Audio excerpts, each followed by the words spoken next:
Hello everyone. सो मैं फिर हाज़िर हूँ आप सब लोगों के लिए एक और वीडियो लेकर। इसमें भी आपको बहुत अच्छे अच्छे स्ट्रक्चर सेंटेंसेस सीखने को मिलेंगे और मैं ग्रामर की हेल्प से उस चीज़ को और अच्छे से समझाने की पूरी कोशिश करूँगा। तो आपको क्या करना है, हिंदी सुननी है, माइंड में उसको ट्रांसलेट करना है इंग्लिश में, फिर आपको मैच करना है। इस तरह से आपकी जो प्रैक्टिस है वो बहुत अच्छे से हो जाएगी। तो पहले सेंटेंस के साथ वीडियो को शुरू करते हैं। तो देखिए पहला सेंटेंस है, सर क्या मैं आपसे कुछ पूछ सकती हूँ। अब देखिए जो मैंने सिखाया है आपको अभी तक, जो क्लास वाइज वीडियोस चल रही हैं, सो उसमें मैंने ये बताया है कि सकता हूँ, सकती है और कोई भी किसी चीज़ की क्षमता होती है, तो उस चीज़ के लिए हम कैन का यूज़ करते हैं, ठीक है। लेकिन यहाँ पे क्षमता वाली बात भी है और यहाँ पे एक परमिशन वाली बात है, ठीक है।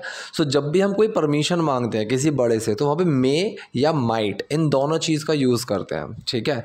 कैन का यूज़ हम तब करते हैं जब बहुत ही कैजुअल अप्रोच हो, मतलब कि अगर मेरे दोस्त बैठे हुए हैं कमरे में और मैं उनसे सिर्फ ऐसे बोलूँ can I join you guys या फिर कैन आई कम इन, ठीक है, तो वो होती है एक नॉर्मल, एक कैजुअल चीज़ कि बहुत ही दोस्तों यारों के साथ। अगर आपके सीनियर्स बैठे हैं, टीचर्स बैठे हैं, तब आप मे का यूज़ करते हैं कि मे आए। अब क्वेश्चन ये आता है कि माइट आए का यूज़ कहाँ होता है। माइट का यूज़ होता है जहाँ पे आपको बिल्कुल ही एक मतलब विनती करनी हो, मतलब गिड़गिड़ा के मांगना हो। मान लीजिए किसी ने एक सीन है कि किसी इंसान का किडनैप किया हुआ है, सो जिस इंसान का किडनैप किया हुआ है अगर वो उनसे बोले कि might I drink some water, तो मतलब एक उनसे वो बहुत ही ज़्यादा रिक्वेस्ट कर रहा है, सो वहाँ पे माइट का यूज़ होता है, ठीक है। सो यहाँ पे इतनी बड़ी रिक्वेस्ट भी नहीं है लेकिन इतना कैजुअल भी नहीं है, दोस्त भी नहीं है, सो मे का यूज़ ज़्यादा होता है।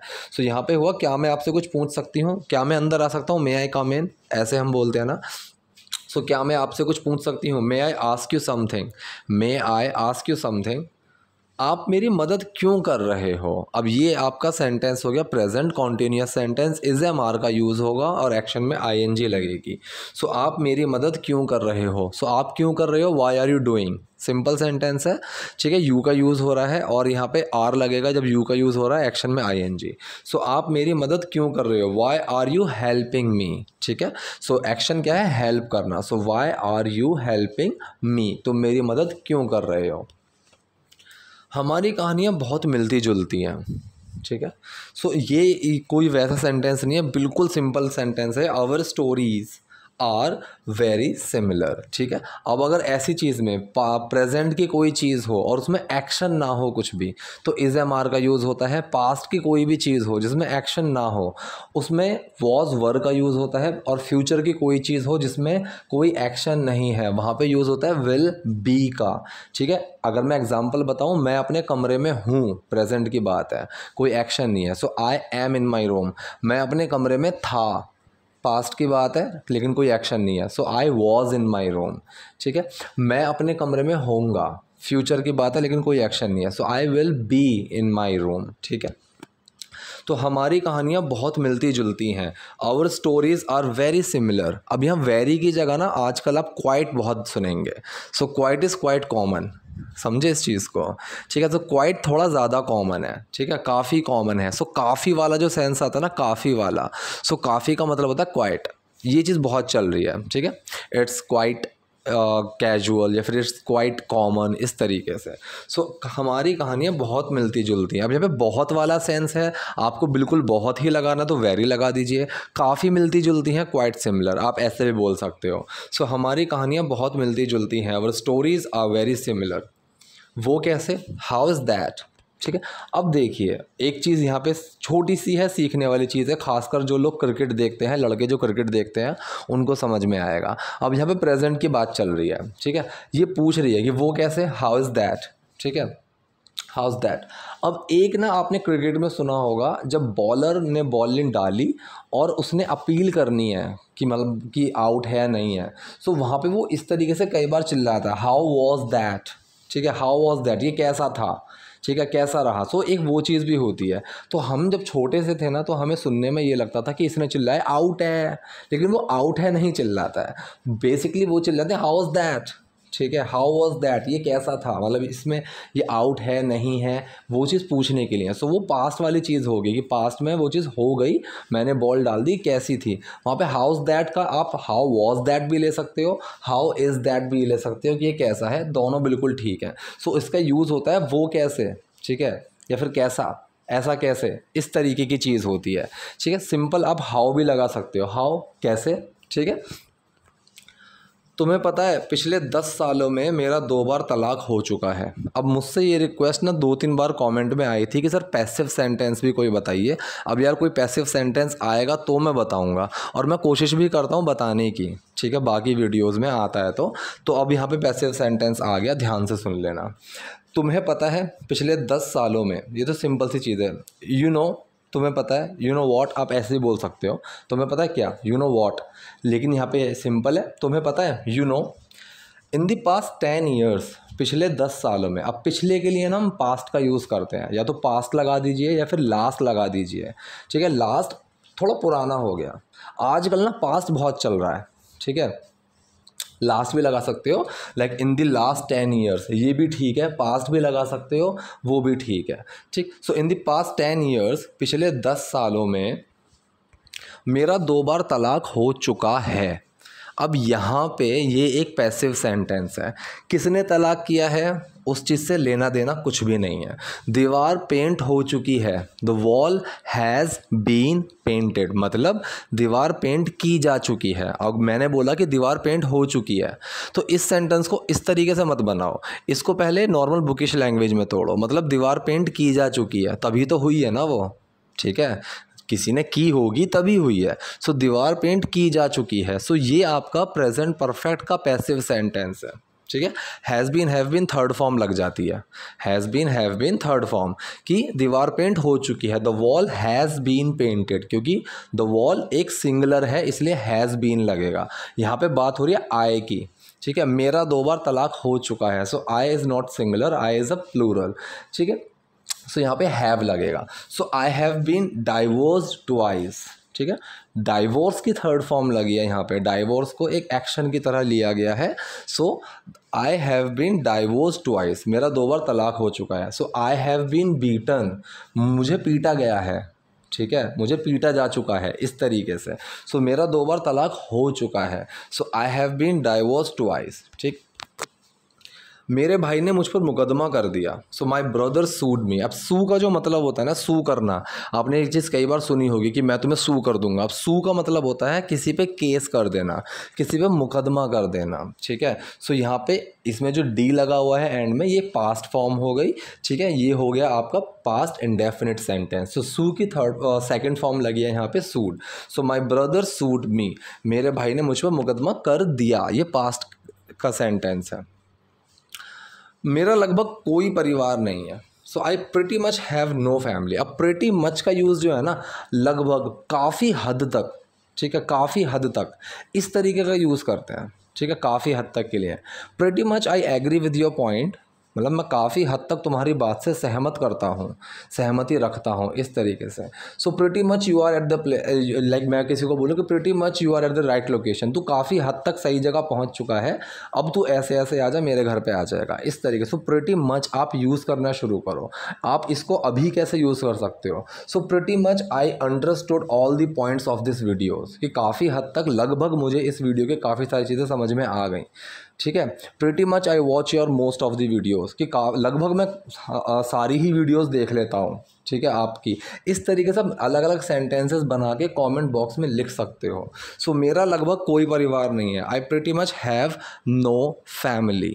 ठीक है, अब यहाँ पे किसी के पास कोई चीज़ होने के लिए हम हैव का यूज़ पता है क्यों करते हैं, क्योंकि वो सेंटेंस होता है प्रेजेंट इंडेफिनिट का। ये चीज़ मैंने आज की अपनी वीडियो में भी बताई थी, जो मैंने क्लास वाली वीडियो डाली है, मैंने उसमें भी बताया था कि आई हैव अ पेन, मतलब मेरे पास एक पेन है, हम इस तरीके से बोलते हैं। लेकिन ये सेंटेंस होता है प्रेजेंट इंडेफिनिट का, कि मतलब मैं एक पेन रखता हूँ। ठीक है, सो ही हैज़ अ पेन और he does not have a pen. So जब मैंने बोला ही हैज़ अ पेन, सो वो हैव का ही हैव के अंदर डज छुपा हुआ है, हैज़ बन जाता है। मैंने वो नेगेटिव बनाया, he does not have a pen, तो फिर वो डज़ भी आएगा, ही तो आएगा ही आएगा, साथ में क्या आएगा, हैव, क्योंकि डज़ बाहर निकल आया हैव में से, पहले वो हैज़ बना हुआ था और फिर वो हैव बन गया। तो यहाँ पे जो सेंटेंस है ना, मेरा लगभग कोई परिवार नहीं है, मतलब मैं लगभग कोई परिवार नहीं रखता हूँ। So I pretty much have no family. ठीक है, इस तरीके से। आप इसको, ये तो हो गया स्पोकन का। अगर आप इसको और अच्छे से समझना चाहो, so I pretty much don't have a family, इस तरीके से आप लिखेंगे सो आपको समझ में आएगा। बिल्कुल रिटर्न वाला सेंस बन गया, ये बोलने वाला सेंस है, ठीक है। तुमने गिटार बजाना कहाँ से सीखा? सिंपल सेंटेंस है ये। आपका कौन सा सेंटेंस है? ये आपका पास्ट इंडेफिनिट का सेंटेंस है। तुमने कहाँ से सीखा? आप इस सेंटेंस को प्रेजेंट परफेक्ट में भी बना सकते हो। क्यों बना सकते हो? क्योंकि सीखा तो पास्ट में था, लेकिन उसका इम्पैक्ट अभी भी है। क्या इम्पैक्ट है? कि उसको गिटार बजाना आता है। तो सीखा तो मैंने पास्ट में था, लेकिन मुझे गिटार बजाना आता है, उस चीज़ का इम्पैक्ट है। सो ये सेंटेंस आप प्रेजेंट परफेक्ट में भी बना सकते हो। स्पोकन में मैंने कई बार बताया है, प्रेजेंट परफेक्ट और आपका पास्ट इंडेफिनिट सेंटेंस बहुत ज़्यादा इंटरचेंजेबल होते हैं, बहुत ज़्यादा जगह पे लग जाते हैं चेंज करके, लेकिन ऐसा नहीं है कि हर जगह लग जाते हैं, ठीक है। यहाँ पे लग सकता है। तो यहाँ पे मैं इसको दो तरीके से बोल सकता हूँ। तुमने गिटार बजाना कहाँ से सीखा या कैसे सीखा? तुमने गिटार बजाना कैसे सीखा? So how did you learn to play the guitar, एक तो हो गया ये तरीका। So how have you learned, third form आ जाएगी, how have you learn to play the guitar, तुमने गिटार बजाना कैसे सीखा है। तो ये हो गया आपका प्रेजेंट परफेक्ट वाले सेंस में, how did you learn the guitar, या फिर how did you learn to play the guitar, कि तुमने गिटार बजाना कैसे सीखा। आप किसी भी चीज़ को, म्यूजिकल इंस्ट्रूमेंट को बजाने के लिए ना हम प्ले ही लगाते हैं, ठीक है। I know how to play a guitar, I know how to play piano, I know how to play flute, ठीक है। इस तरीके से म्यूज़िकल चीज़ जो होती है, म्यूज़िक इंस्ट्रूमेंट्स जो होते हैं, उनको बजाना, उनको चलाना, वो प्ले के अंदर ही आता है। तो तुमने गिटार बजाना कैसे सीखा? So how did you learn to play the guitar. मैं 6 साल की थी। अब देखो, क्या यहाँ पे कोई एक्शन है इस सेंटेंस में? इस सेंटेंस में कोई भी एक्शन नहीं है। तो मैंने बताया हुआ है आपको कि अगर पास्ट का सेंटेंस होगा उसमें एक्शन नहीं होगा। सो जो कॉन्टीन्यूस में चीज़ें लगती हैं ना, वही, मतलब जो मेन वर्ड कॉन्टीन्यूस सेंटेंसेस में लगते हैं वही लगेंगे उस कंडीशन में। प्रेजेंट कॉन्टीन्यूस में इज एम आर लगता है, तो अगर ऐसी सिचुएशन है कि सेंटेंस प्रेजेंट का है लेकिन उसमें एक्शन नहीं है तो इज एम आर लगेगा। सेंटेंस अगर पास्ट का है, उसमें एक्शन नहीं है, सो पास्ट कॉन्टीन्यूस में वॉज वर लगते हैं तो उसमें वॉज वर लगेगा। सेम फ्यूचर का कॉन्टीन्यूस में विल बी लगता है। सो अगर सेंटेंस ऐसा है जिसमें एक्शन नहीं है और फ्यूचर का सेंटेंस है तो विल बी लगेगा, ठीक। सो मैं 6 साल की थी, इसमें कोई एक्शन नहीं है, सो वॉज लगेगा यहाँ पे। सो आई वॉज 6 years old, ठीक, सिंपल है। आई वॉज 6 years old, मैं 6 साल की थी। मेरी माँ मेरे लिए गिटार लाई। अब इस सेंटेंस को आप कई तरीके से बना सकते हो, हिंदी में भी इंग्लिश में भी। मेरी माँ ने मेरे लिए गिटार ख़रीदा, मेरी माँ ने मुझे गिटार लेकर दिया, मेरी मम्मी मेरे लिए गिटार लेकर आई, ठीक है। आप इसको कई तरीके से बोल सकते हो। My mom got me a guitar, my mom got me a guitar, my mom purchased a guitar for me, ठीक है। आप इसको ऐसे भी बोल सकते हो। सो गेट का यूज़ मैंने कई बार बताया है। कोई भी चीज़ खरीद के लाओ, खोई हुई है उसको खोज के लाओ, कहीं से रखी हुई है उठा के लाओ, या फिर कहीं से किसी और से छीन कर लाओ, कैसे भी लेकर आओ, तो वहाँ पे गेट का यूज़ हो जाता है। जैसे कि मान लीजिए आप किसी के घर पे गए और आपने उससे बोला can you please get me a glass of water, कि एक पानी का गिलास लेकर आ जाओगे, मतलब पानी लेकर आओगे। सो वो ख़रीद के तो नहीं लाएगा, वो किचन से लेकर आएगा। दूसरा, आपके मान लीजिए पापा जा रहे हैं कहीं बाहर और आपने उनसे बोला कि गेट मी अ चॉकलेट, ठीक है, कि मेरे लिए चॉकलेट लेकर आना, तो वो ख़रीद के लेकर आएंगे। लेकिन दोनों सीन में मैंने गेट का यूज़ किया। सो गेट का यूज़ ना कई तरीके से ऐसा हो जाता है, ठीक है। अगर मैं कोई चीज़ ढूंढ रहा हूँ, मान लीजिए कोई चीज़ मैं ढूंढ रहा हूँ, पेन ढूंढ रहा हूँ या चाबी ढूंढ रहा हूँ, ठीक है। So I am trying to get my keys, कि मैं अपनी चाबी को लेने की कोशिश कर रहा हूँ, चाबी को ढूंढने की कोशिश कर रहा हूँ, और जैसे ही मुझे मिल गई वो, सो आई गॉट इट, ठीक है। आई फाउंड भी लगा सकते हो। I am trying to find my keys, I am trying to get my keys, I got it, I found it. आप इस तरीके से यूज़ कर सकते हो गेट का, परचेज़ के लिए, फाइंड के लिए, लेकर आने के लिए, ब्रिंग के लिए, किसी भी चीज़ के सिनेरियोज़ में आप गेट का यूज़ कर सकते हो। सो मेरी माँ मेरे लिए guitar lie, my mom got me a guitar. Sir मैं मुंबई शिफ्ट होना चाहती हूँ, मैं मुंबई शिफ्ट होना चाहती हूँ। Sir I want to shift to Mumbai, simple sentence है, I want to shift to Mumbai, मैं मुंबई शिफ्ट होना चाहती हूँ। ये कौन सा सेंटेंस है? आपका प्रेजेंट इंडेफिनिट सेंटेंस है, ता हूँ ती है से ही समझ जाओ। So I want to shift to Mumbai, इसका नेगेटिव मैं बनाऊँ तो डू लगेगा, I do not want to shift, ठीक है, समझ गए। सो ये प्रेजेंट इंडेफिनिट सेंटेंस है, I want to shift to Mumbai. मैं पूरी तरह से संगीत सीखना चाहती हूँ। अब ये चाहता नहीं है, चाहती है, ठीक है, मिसप्रिंट हो गया। सो मैं पूरी तरह से मतलब परफेक्टली, अच्छे से, पूरी तरह से हर चीज़ सीखना चाहता हूँ, परफेक्टली वो चीज़ है। So I want to learn music perfectly. Present indefinite sentence है ये भी, कि ये चीज़ मैं करना चाहता हूँ। I want to do something, मैं कुछ करना चाहता हूँ। सो मैं पूरी तरह से संगीत सीखना चाहती हूँ। I want to learn music perfectly लगा दीजिए, कंप्लीटली लगा दीजिए, दोनों का सेंस बिल्कुल सेम बनेगा, ठीक है। तो शायद मैं भी सिंगिंग आइडल का हिस्सा बन जाऊं। अब सिंगिंग आइडल क्या है? सिंगिंग आइडल एक शो का नाम है, टीवी शो का नाम है, ये उसकी बात कर रही है। अब देखिए यहाँ पे एक चीज़ समझने वाली है, ठीक है। हो जाना, ठीक है, होना, ये जो सेंस होता है ना, होने वाला, यार एक चौकीदार फिर आ गया, जो हो, रुक जाओ थोड़ी देर, हाँ जी। तो जो ये होने वाला और बनने वाला जो सेंस आता है ना, इस चीज़ के लिए हम बी लगाते हैं। जैसे कि मैं बोलता हूँ I want be a doctor, कि मैं एक डॉक्टर बनना चाहता हूँ। सो बनने वाला या फिर होने वाला, इन दोनों चीज़ के लिए हम बी लगाते हैं।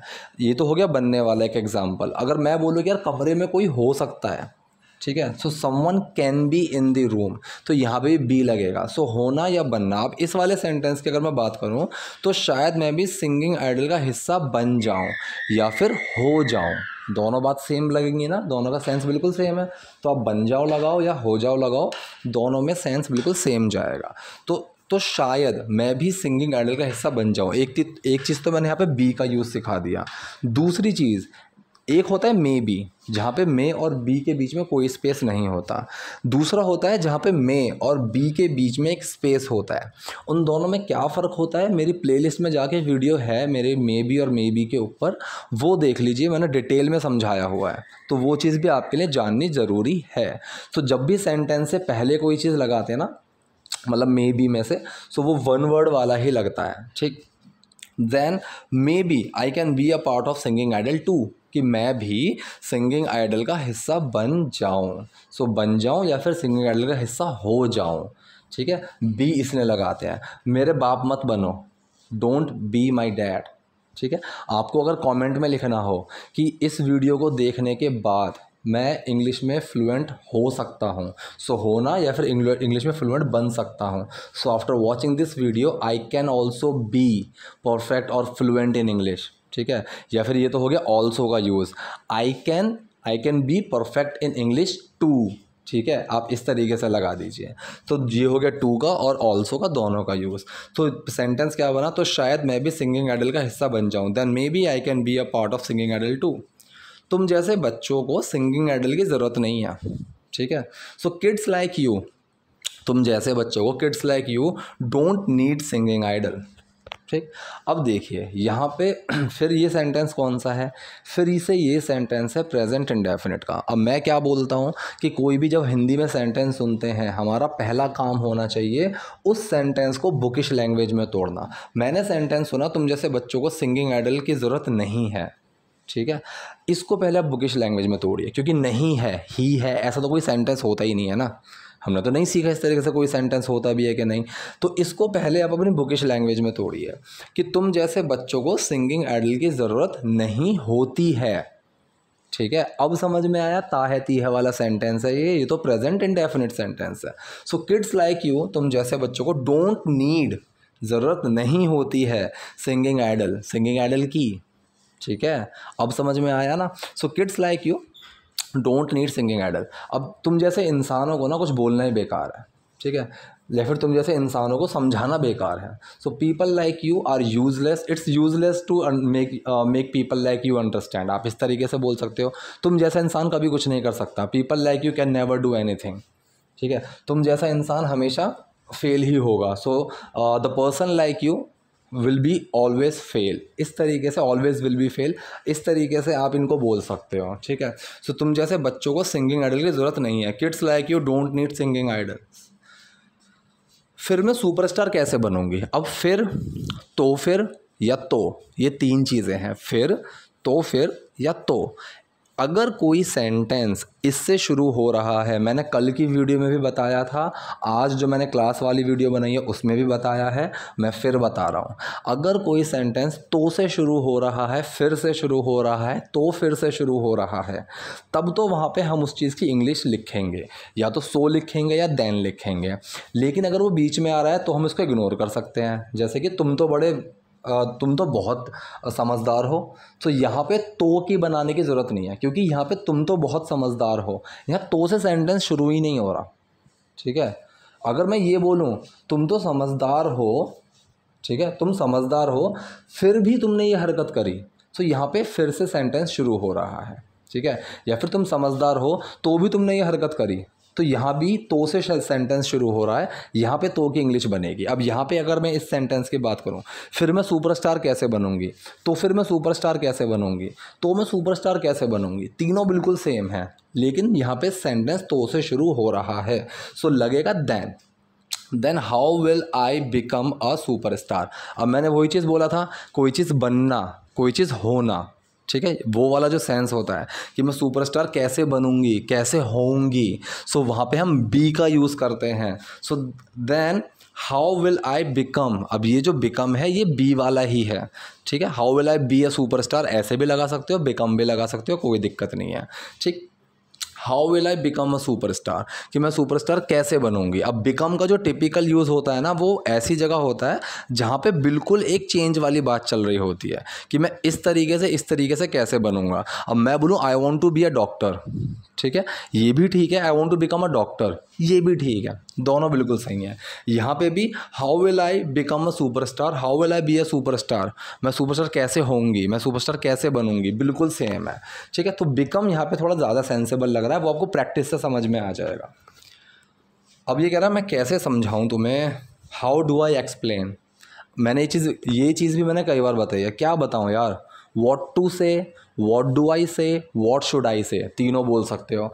मैं कैसे समझाऊँ, how do I explain, how to explain, how should I explain, तीनों लगा सकते हो, बिल्कुल ठीक है। कोई ये अगर बोलते कि ये वाला गलत है तो ऐसा कुछ नहीं है, तीनों बिल्कुल ठीक है। तो मैंने यहाँ पे बोल दिया हाउ डू आई एक्सप्लेन, कैसे समझाऊँ यार। अब यहाँ पे अगर आपको ये बोलना हाउ टू एक्सप्लेन, कैसे समझाऊँ, ये भी ठीक है। हाउ शुड आई एक्सप्लेन, यार कैसे समझाना चाहिए, कैसे समझाऊँ तुम्हें, ये भी ठीक है। So how do I explain, कैसे समझाऊँ। अब एक्सप्लेन का मतलब होता है किसी भी चीज़ को खोल के समझा के बताना। अगर यहाँ पे आपको समझाना वर्ड ही कंफ्यूज कर रहा है, सो यहाँ पे मेक अंडरस्टैंड भी लगा सकते हो, like how do I make you understand, मैं तुम्हें कैसे समझाऊँ, ऐसे भी लगा सकते हो। समझना होता है अंडरस्टैंड, किसी को समझाना होता है मेक समवन अंडरस्टैंड। तुम सोडे में बुलबुलों की तरह हो। अब मैंने ये भी चीज़ बताई हुई है कि तरह वाली जब बात आती है, इस तरह उस तरह, तो लाइक का हम यूज़ करते हैं। लाइक का यूज़ कर सकते हो, द वे, आप इस चीज़ का यूज़ कर सकते हो। तो यहाँ पे मैंने यूज़ करा है लाइक का, you are like bubbles in soda. ठीक है, so you are like bubbles in soda, तुम सोडे में बुलबुलों की तरह हो। ठीक है, तुम मेरे बड़े भाई की तरह हो, you are like my elder brother. अब सिंपल लगाना सुनने में, तो इस तरह से आपको कोई भी सेंटेंस कॉम्प्लेक्स अगर लगता है ना, उसको आप बिल्कुल सिंपल सेंटेंस में तोड़ के देखो, इस तरीके से भी आपकी प्रैक्टिस बहुत अच्छे से हो जाती है थोड़े कॉम्प्लेक्स सेंटेंसेस को बोलने की। तुम सोडे में बुलबुलों की तरह हो, you are like bubbles in soda. ये एक के बाद एक उठ रहे हैं, है ना, so it's rising one by one. ठीक है, it's rising one by one, ये एक के बाद एक उठ रहे हैं, राइट, है ना। प्रतिभाशाली बच्चे ऐसे होते हैं, प्रतिभाशाली मतलब talented. So talented kids are like that. अब यहाँ पे आर क्यों लगा है, क्योंकि कोई एक्शन नहीं है। ठीक है, सिर्फ एक कंडीशन बता रहे हैं, एक चीज़, नॉर्मल जर्नल चीज़ बता रहे हैं, और है लग रहा है तो प्रेजेंट की चीज़ है। प्रतिभाशाली बच्चे ऐसे होते हैं, talented kids are like that. ठीक है, प्लूरल है, किड्स वाली बात चल रही है इसलिए आर लगा है। एक बच्चे की बात करता तो इज लग जाता। ठीक है, सो प्रतिभाशाली बच्चे ऐसे होते हैं, talented kids are like that. वो ऐसे ही उठते हैं अपने आप, दे राइज लाइक दिस। अब लाइक का फिर वही चीज़, लाइक का मतलब इस तरह से, ऐसे। ठीक है, वहाँ पे हम लाइक का यूज़ करते हैं कि जिस तरह से मैं कर रहा हूँ वैसे करो, सो do it like I am doing. ठीक है। और यहाँ पे द वे का भी यूज़ कर सकते हो, so do it the way I am doing, इस तरीके से। So they rise like this, the rise का मतलब उठना, उगना, जैसे सूरज उगता है ना, ठीक है, वो वाली चीज़। सो दे राइज लाइक दिस, वो इस तरह से उठते हैं अपने आप, ठीक है। अब उन लोगों की बात चल रही है, अपने आप के लिए हमेशा लगता है पहले ऑन फिर पर्सन जिसकी बात चल रही है, फिर OWN ओन, ठीक है। ऑन और ओन इन दोनों की प्रोनाउंसिएशन पे भी आप ध्यान दे लीजिएगा। मैं बोलूँ कि मैंने अपने आप, ठीक है, so on my own, on my own, उसने अपने आप, ठीक है। यहाँ पे my self, him self, her self, them self, ये भी लगा सकते हो आप, ठीक है, ये भी लगा सकते हो और इस तरीके से भी बोल सकते हो। सो उसने अपने आप किया, he did it by him self, ऐसे भी बोल सकते हो। He did it on his own, ये भी बोल सकते हो, ठीक। सो ऐसे बच्चे उठते हैं अपने आप। सो यहाँ पे दे की बात चल रही है, सो यहाँ पे देर लगाएंगे या फिर देम सेल्फ लगा सकते हैं आप, दोनों में से कोई भी लगा सकते हैं। So they rise like this on their own, या फिर they rise like this them self, आप दोनों लगा सकते हैं, दोनों ठीक है। उन्हें कोई नहीं रोक सकता, no one can stop them. अब यहाँ पे ना आप अगर कई जगह नथिंग लिखा हुआ देखो कि नथिंग कैन स्टॉप दैम, तो वहाँ पे भी मतलब यही होगा कि उनको कोई नहीं रोक सकता, ठीक है। जैसे एक गाना भी है ना, nothing can stop me, I am all way up, ठीक। So nothing can stop me मतलब मुझे कोई नहीं रोक सकता। सो नथिंग का भी यूज़ कर लेते हैं, नो वन का भी यूज़ कर लेते हैं, दोनों यूज़ आराम से चल जाते हैं ऐसी कंडीशन में। तो मैं बीच बीच में जो कन्फ्यूजन चल आ सकते हैं ना, मैं वो भी बताने की पूरी कोशिश करता हूँ। सो अगर अभी भी कोई डाउट आया ना किसी भी सेंटेंस में, ठीक है, सो यहाँ पे ये वाला जो था ये कैन वाला सेंटेंस था, सकता सकती है वाला, इतना कोई कंफ्यूजिंग सेंटेंस नहीं है। No one can stop them, उन्हें कोई नहीं रोक सकता, सिंपल है। तो अगर अभी भी कोई डाउट है, कोई कन्फ्यूजन है किसी भी सेंटेंस में, कमेंट बॉक्स में जाके मुझसे पूछ लेना। वीडियो पसंद आई है तो लाइक कर देना, नए हो तो कमेंट और सब्सक्राइब कर देना, लाइक भी कर देना। Thank you.